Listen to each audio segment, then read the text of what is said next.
I don't know where the button is to push on to get my microphone, but did we start the meeting that way? I moved to have Jonathan Dodson act as chair today, or? Okay. I didn't know if we needed a chair to do the quorum call. Okay. Thanks. What button do I push? I think there's a mic on/off button on your left.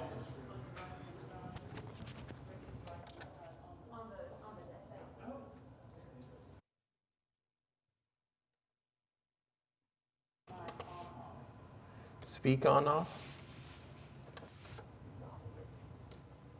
So I guess we need to do a roll call before we can have a.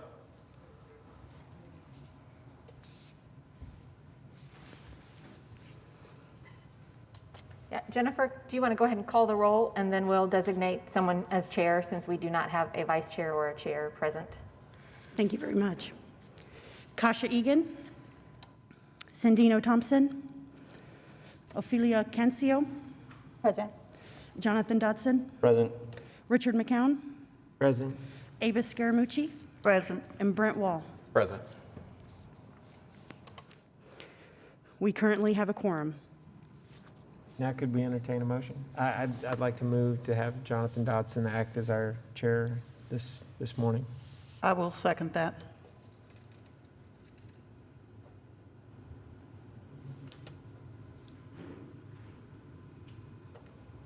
All those in favor? Hold Aye. on, just, Okay. oh, is my mic on? Sorry, I'm not seeing the little light. Okay. Yep. This is not something that we had put into the system previously because this was a late change to the game for this morning. So give Jennifer just a moment to adjust for the purposes of taking the vote. If you don't mind, Katie, I'd like to do a roll call vote to move the meeting forward. Okay, so she's going to call roll and vote we'll vote when your name is called. Committee Member Cancio, I'm present. So Committee you're going to Member vote aye or yes or no? you either for- do or you don't want me Oh, to yes, be. sorry, yes, I vote yes. thank you. It's okay if you don't. Committee Member Dodson, Do I vote for myself, or I'd feel better abstaining? How about that? I'll abstain. Committee Member McCown, I can barely hear. Yes. Committee Member Scaramucci, Yes. Committee Member Wall. Yes. Mr. Chair, you have quorum. Great, thanks. I think that I have some notes that Michael sent me to read off to start it. Michael, is now a good time to read the script? Yes. Okay. So welcome to the January 13th, 2021 meeting of the Bricktown Urban Design Committee. My name is Jonathan Dodson, and I'm functioning today as the chair of the committee. I would like to go over the public meetings guideline for in-person meetings during the COVID-19 pandemic. Masks are required throughout City Hall and during public meetings. To enter City Hall, you must use the south entrance. To exit City Hall, you can use the north, east, or south entrances.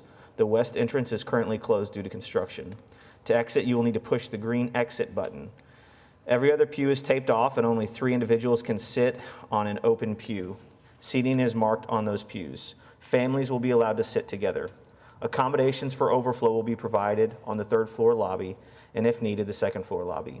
Wipes and sanitizers are provided on the podium and at the table outside the chamber. The chamber will be cleaned and sanitized every day. The press box is limited to 7 media members. When called on, applicants and speakers will come to the front podium to speak. Only 1 person at a time should come to the podium. Speak into the microphone, please. If you come to the podium to speak, please keep your mask on while speaking. Capacity in City Council is limited to 33 people. If we reach this number, there is overflow seating on the lobby outside the chambers. If overflow seating is being utilized, we will ask the audience to wait in the lobby for their case to be heard so that the applicants can come into the council chambers and leave when review of their case is complete. Failure to comply with these safety requirements may result in the person being denied entry or removed from the chamber of the building. Failure to wear a mask pursuant to city ordinance could further result in the person receiving a municipal citation. If you parked in the Sheridan Walker parking garage north of John Rex Elementary School, staff can provide a parking validation ticket to you. The agenda and documents are located at a link. I will not read the link off. You would then click on the agenda item and the relevant documents will come up below the item. Jennifer, thank you for already doing the roll call. All right. So now that I think we have gotten, I don't think the media members got that. They don't seem to be present today. So I think we need an approval of the minutes, if that's correct. Does anyone have any comments on the minutes from our last meeting in July? I move approval. Okay, so we have a motion. Do we have a second? A second. Okay, we've got multiple seconds. All those in favor?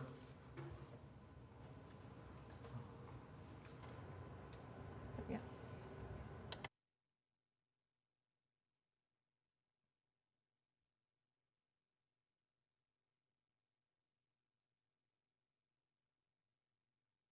All right, that passed. We don't have any cases withdrawn. And we have no continuances. On consent docket, let's see here, we have nothing.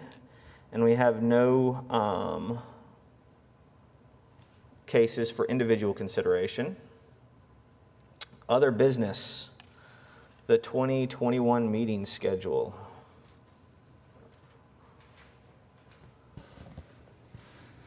This is an item that we normally would have brought before you before the end of the 2020 calendar year, but because we had to cancel the November and December meetings, we didn't get that chance. So we brought it for you today for confirmation by the committee. It's a pretty standard calendar. We're meeting every second Wednesday of the year. There are no adjustments necessary for holidays. Like normally we have sometimes a conflict with Veterans Day, but not in 2021. So the calendar is pretty straightforward for you this year.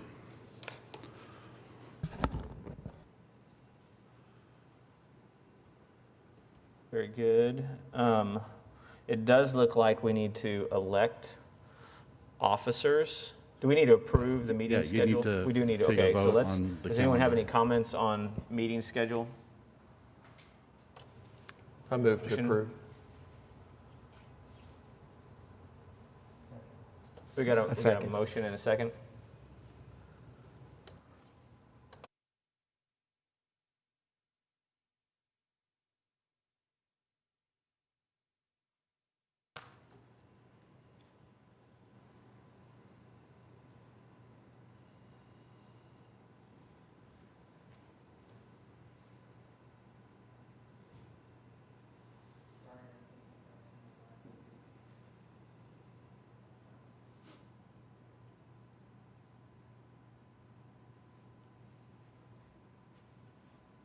All right, it passed. Now we get to elect officers, and I do think that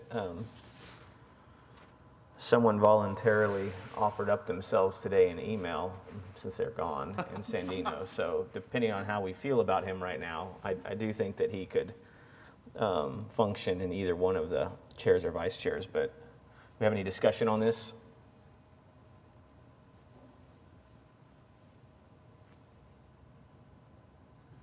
Jonathan, I don't know for sure that I heard everything you just said. Were you nominating somebody for the chair? Sandino kind of nominated himself for either the vice chair or the chair. I think it depends on how we want to punish him. Okay, okay. But I didn't know if there was anyone who had any other comments on who the chair should be, and we can. Thank you. I think that's a good idea. So you need to make a motion in a second here on this. I would make a motion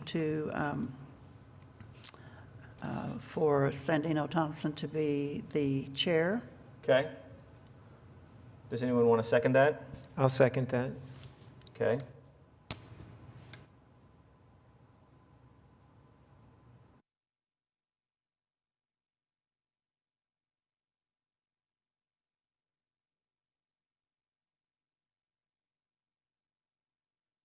I would like to nominate Ophelia as the vice chair, unless you have some strong convictions against that.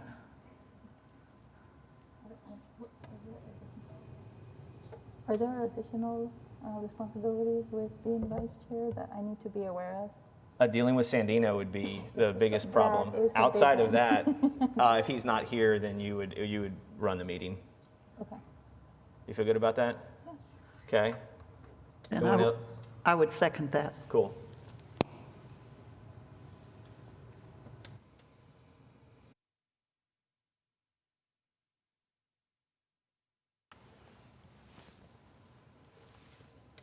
Do I need to abstain from this or do I vote? You should totally vote for yourself.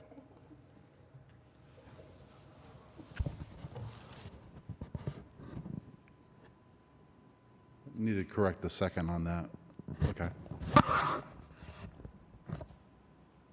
Okay. So we've elected our chair and vice chair. Michael, are you going to present the City of Oklahoma City Development Code update? Or is Lisa doing that? No, that'll be Lisa. Okay. Lisa, please give us your name and address. Lisa Cronister, good to see everybody. Assistant Planning Director for everyone watching from home. Yes, I've been wanting to present an update on the code update project, specifically signs, and I think I first tried to come to you in November, so I'm glad to finally be here. So I'm going to tell you a little bit about the purpose and background, which you may remember from previous presentations at Commissioner Training last January. Talk to you about what the comprehensive plan and the phase 1 of our work said we needed to look at in the code update. Talk about why we're talking, with everything else going on, why we're concentrating on sign update at this time. Tell you a little bit about what's in the new code and what the next steps are. And so this, you won't have to use your voting buttons for this one. It's just an informational presentation. I wanted to give it, to give you time between now and maybe a few months from now when the updated code would come to you for a recommendation. I wanted to give you plenty of time to review questions and make sure you're comfortable with it. So the purpose of the code update is to implement Plan OKC. Plan OKC was the new comprehensive plan that was adopted in 2015, and it's a policy document that talks about, you know, how the city is going to grow and incorporate all elements in terms of infrastructure and transportation. But it is policy document right now. To make it manifest, we need to update our zoning code. Overarching purpose of the project is to make development not just better, but easier, not just easier, but better, so that everybody benefits from development that's happening. So we started the project years ago with a set of guiding principles that whatever we did, the result had to be user-friendly, that we had to make the right things easy to do. We needed very clear processes, effective enforcement. We needed to update everything with best practices, and we needed as much community support as we could get for the proposed new code.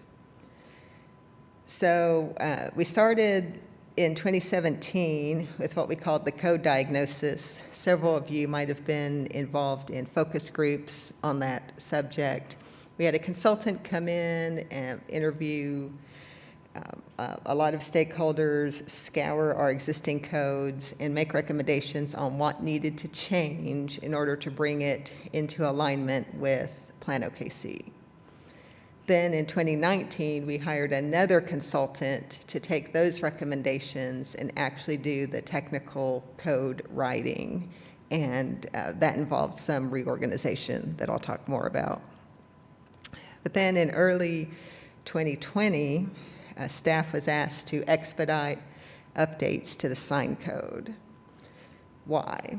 There were, in late 2019, early 2020, there were several planning commission cases and city council cases involving billboards.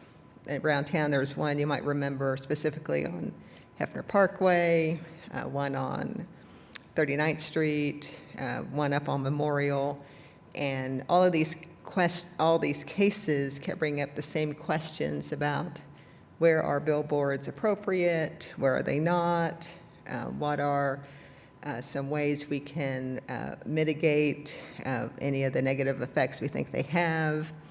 And so the culmination of all that discussion resulted in a moratorium passed by City Council that put a hold on allowing billboards to be approved as part of PUDs or SPUDs. So that was really the catalyst for, hey, let's take a step back, let's get into the sign code, see what we can update to make everything more clear. So the concerns, it wasn't just Planning Commission, it wasn't just council. Residents had the same concerns. Industry, they also wanted clarity on what was allowed, what was appropriate. So the comp plan did have a specific language regarding signs, community appearance, and also billboards. And it says, reduce sign clutter, improve aesthetics, restrict new billboards, eliminate or reduce the number of existing billboards, improve the limits on size, height, and number of signs. So that's where we, staff and our consultant team, that's where we started. Phase 1, the code diagnosis, also recommended moving to a more graphic, user-friendly layout. It also recommended content-neutral sign standards, and that concept has become even more important since the code diagnosis, because since the code diagnosis, there have been Supreme Court cases, district court cases about the extent to which municipalities may or may not restrict content in their sign code. If you work with our sign code now, it's mostly organized around definitions of accessory signs and non-accessory signs.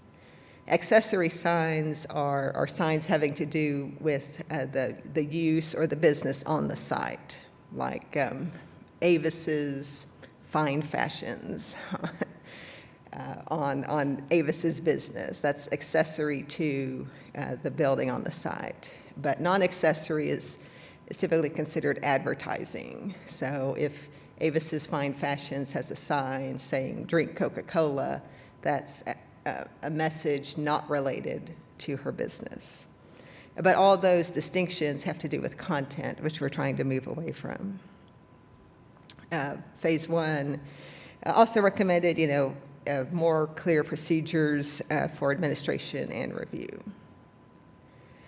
So if we're not regulating content, then what do we regulate? We regulate physical features, all of which we regulate now. We regulate the number, the size, the height, where it can be on the site, whether or not it can light up, whether or not it can have flashing images.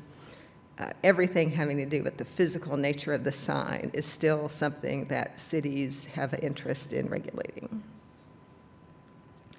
So to develop the code, we met with many focus groups. We continue to meet with various stakeholder groups. We had 2 meetings just yesterday, trying to get just trying to collect concerns from as many stakeholders as we possibly can to inform the update. The focus groups said a lot about, hey, we need more effective enforcement of the codes. We need to allow some administrative flexibility for most decisions. We need to make the outcome of the regulations more predictable and to guard against unforeseen consequences. We've also had 4 meetings with the stakeholder advisory team, some of whom are on the horseshoe now. The SAT members were invited by the mayor to work with staff and the consultant to inform the code, provide input, review the code drafts. We've also had several meetings with the policy committee, which is made up of the City Council and Planning Commission members on the SAT, because the City Council and Planning Commission members, those are the people who will be making the recommendations, and City Council is who will ultimately be adopting the new code. So it's important to check in with them to make sure we were on the right track in terms of what was feasible in terms of policy. So that all got us to the proposed sign code. I'll go through some of the major provisions, and I've presented this to all of the design review committees, all of whom are remaining the same, essentially the same, but Bricktown is the one that has a specific difference that I want you to be aware of. And everything I'm explaining from this point forward is, it's all a work in progress. So it's all a draft. Everything is up for discussion, and I encourage it. So the new code will live online, on an online platform. The major differences are the existing sign regulations are in Chapter 3, Article 5. That whole article will be replaced by a new article in Chapter 59, which is the Zoning and Planning Code, and it'll be just the last article of that section, which is Article 16. The existing code, like I said, it regulates by content, accessory and non-accessory. The new code will regulate exclusively by physical feature. The existing code, your signage allowance is calculated based on your zoning district, how much street frontage you have, the size of your building, how far back from the street you are. The new code is organized also by zoning district and building size, but for the most part, it's organized by street typology. Street typologies are identified in Plan OKC, and that's terms like arterial, major arterial, downtown street, neighborhood street. The concept being that sites on large buildings on busy streets should have bigger signs, and smaller buildings on quieter streets should have fewer, smaller signs. We've worked real hard to combine all the regulations for each sign type into tables to consolidate all the information. In the existing code right now, you have to flip back and forth between a couple of different pages to find everything you need, and try to make it highly graphic. So here's an example. On the left is a snip from the existing code. On the right is one of the new tables for wall sign standards. So across the top, you would find your sign district, which is related to your zoning district. And across the left, you look up, what type of sign, and in the middle, you cross-reference to find how many are allowed and how big they can be. So all the other design districts are either an overlay, and so they're either an overlay that has some design review specific sign code regulations and guidelines. So you would look up the underlying zoning and then look at the overlay. Downtown and Bricktown are base zoning districts. In the You may remember in the last Bricktown ordinance update several years ago, we consolidated all the Bricktown standards into Chapter 3. So that's the only design review district that all the standards are in Chapter 3. And since they're in Chapter 3, we have to move them all in this effort over with in Chapter 59. So that's why Bricktown Core is the only design review district that you see at the top. Then each sign type has graphics and photographs to help better describe the design intent. So, okay, specific changes, we talked about, you were removing all the references to accessory and non-accessory signs. There are specific changes to EMDs and murals that I want to talk to you about. If I can see my little screen. Okay, when we did the ordinance update several years ago, there was, in the lead up to that, there was a lot of conversation on applications about where EMD signs were allowed, where they shouldn't be allowed, how big they should be, how big they shouldn't be. And we addressed that in several individual applications, but we also addressed it in the code by specifying that EMDs could only be allowed on parking garages and spectator sports and entertainment. Specifically, that's the ballpark. Because the committee felt that just these, that these uses were the only ones that really needed the kind of the flexible messaging that an EMD provides. But you can see in the yellow square, so many of these provisions are related to content. You know, we added a provision that they can only display accessory messages, because that was a concern from some of the applications a long time ago for EMDs. Well, how are we going to stop them from doing advertising? And so we put this language in here, but that's specifically related to the content, something we're trying not to do going forward. Also says EMDs for the parking garages can only be used to indicate the hours or parking rates. That's also content related.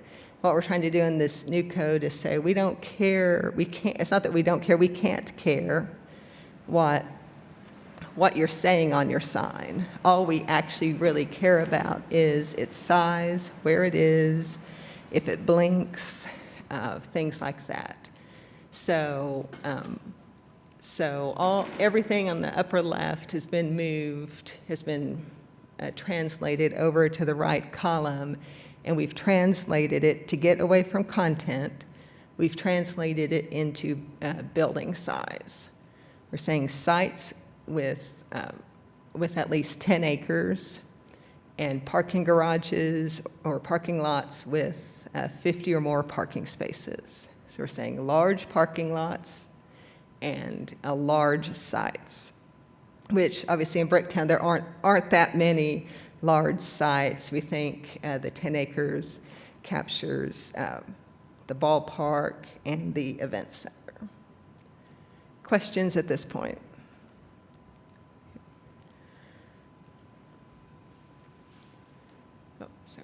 So then the rest of the criteria in the existing ordinance, we've tried to just move over to the new. Here, there was a minimum separation of 100 feet between EMD signs. We've increased that a little bit to 150. The number of signs had already been limited to two EMDs of any level per street frontage, and we've carried that over here.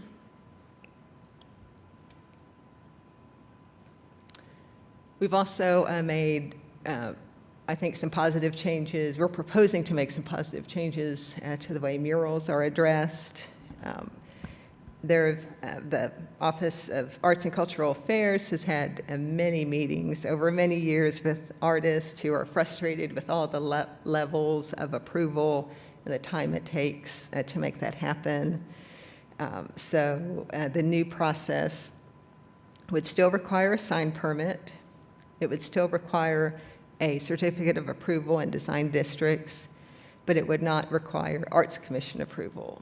Again, because we're not looking at content. We're looking at the size, the location, whether or not you have the property owner's signature, and that's verified in the sign permit process. And a CA is required because it's an exterior change, and all exterior changes require a CA. But what the design review will be looking for is, painting on checking whether or not the mural is proposed on an existing painted or unpainted surface. And we're also going to embed provisions that allow murals to be staff approved if they meet all the criteria.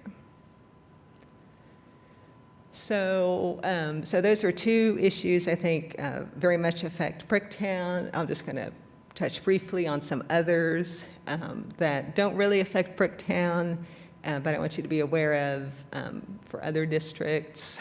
One is we are proposing several tweaks to billboards, only allowing them on freeways except for scenic corridors, increasing their spacing a little bit from 1,200 to 1,500 feet, measuring the spacing on both sides of the freeway, and then credits for relocation is a way people could locate billboards closer together than the 1,500 feet. PUDs, embedding language that says you have to comply with the base district sign regulations, that you can't use a PUD to allow billboards, to allow types of signs that aren't already allowed. But if you need more flexibility, there's a process for a master sign plan that would allow the applicants to achieve that. Pole signs, the current proposal is to prohibit pole signs. That's probably one of the absolute biggest changes, because this would not be just in design districts, this would be citywide. All freestanding signs would be monument-type signs instead of pole signs. We've also changed the way signs are measured. Like I said, they'll be tied to the building size and the street type. Overall, the heights will reduce a little bit. And instead of measuring signs with the simple 4-sided polygon, they'll be measured with an 8-sided polygon, which is intended to allow for curlicues and decorative items. So we are, this month, we are continuing to do outreach with I've been telling people, with anybody who will listen and even those who won't, because it's very important that people are aware of these changes and that they have the opportunity to offer feedback. Hopefully, we can move through Planning Commission later this spring. So I realize that's a lot. One thing that's not on here that I want you to take note of is if you go to okc.gov/code update, there is a PDF draft of the latest proposed code. Lisa, thanks for all your work on this. This is, I know it's taken a lot, and I've been a part of some of the meetings that you have had. So it's not easy to go in and do this. So definitely appreciate all the work that the planning department's done on this. Thank you. Anybody else have any other comments or questions? One question that came to mind if you look at the signs that are existent, like, I was just trying to imagine, like Continental Resources sign, I don't know how big that sign is, you know, does it fit within, would it be allowed in these new guidelines? I know I'm no longer talking about Bricktown, I've jumped over to the CBD. I don't have a feel for, is that 250 square feet, or does that one fall into the category of 500 square feet? I guess the broader question is, how many signs do we have, or do you have examples of signs that are existent today in the city that wouldn't be allowed under the new guidelines? Yes, we have a few examples. I can't immediately think of them. We did run, yes, we wanted to know the answer to your question. We wanted to know, under the new code, how many signs would not have been allowed. So we ran what we called a code test. We looked at many applications. Actually, Michael did the legwork on this. We pulled some sign permit data from the last, couple of years.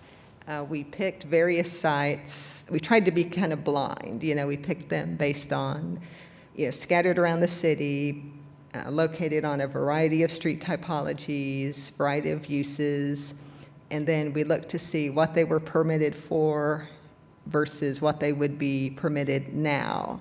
And in the vast majority, the new code was either,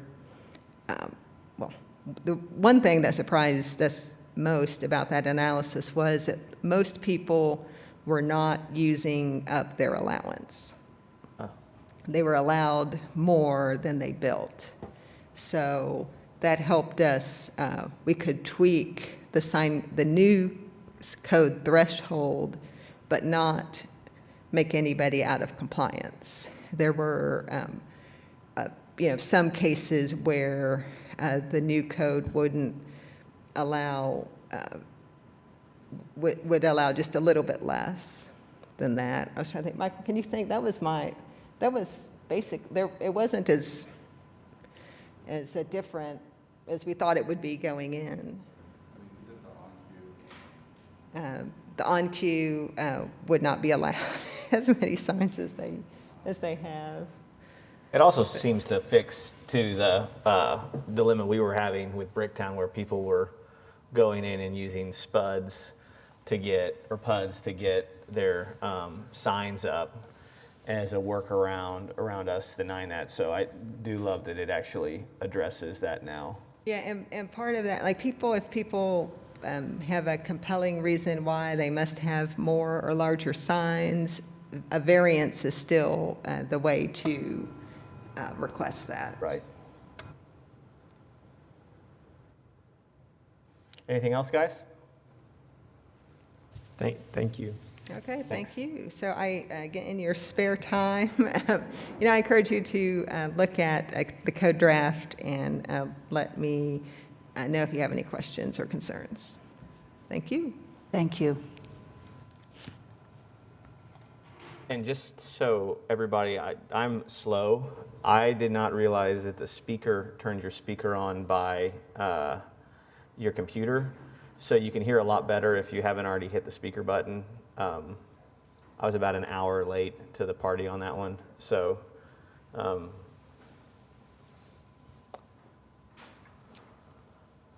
all right, communication.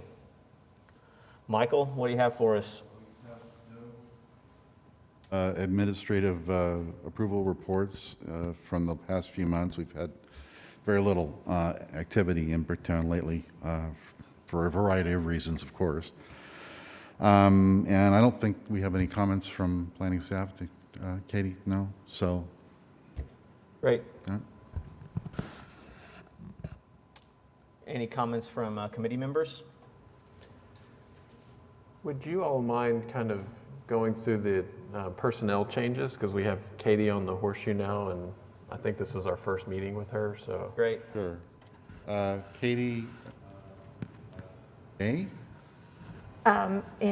So, like, right before the Thunder game, when everything shut down, I was offered the position of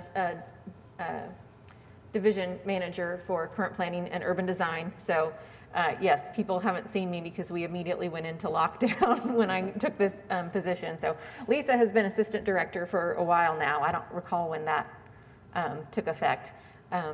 But so that left her position open. I previously was a historic preservation officer within current planning and urban design. So I moved up to Lisa's position as division manager. I'm still doing HP as well. Hope to get that position or do a little bit of musical chairs, filling in some blanks as everybody has shifted around.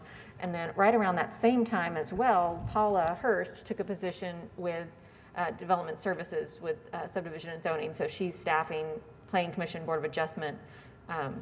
So she's still on our same floor and we can go and pester her if we have questions. But Jennifer, who is already in the planning department as an admin coordinator, shifted over to Paula's position.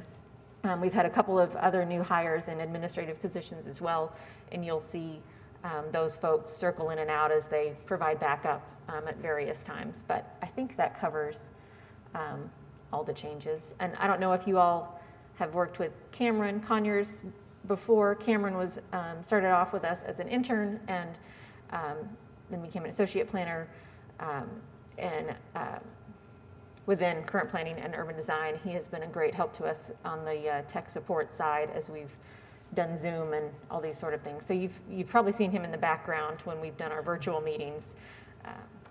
But he's helping us in here in council chambers as well. Thank you, Katie. And it is glad to see you up here. So it's only been 9-10 months. So I had a couple comments.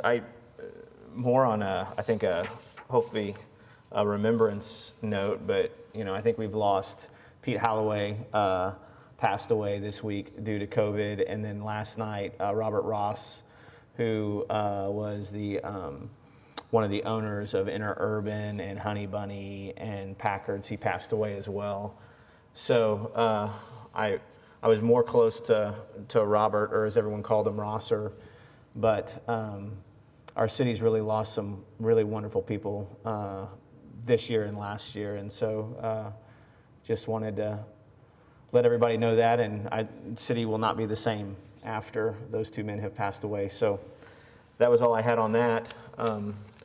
Are we scheduled to have a meeting next month? Do we know? We have a meeting scheduled for the 10th, but we haven't received any applications. Okay. And deadline was yesterday, Okay.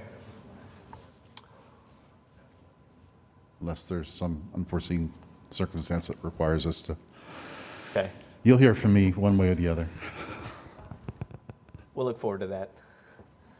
Okay, well, thank you, guys. I guess we need a motion to adjourn the meeting. Do we have a motion there? Or do we have to motion or not? Can I just call it? I wish I had a gavel. I would bang the gavel. Meeting's adjourned.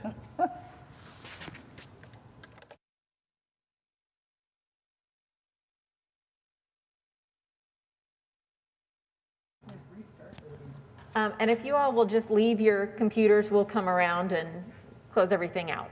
So.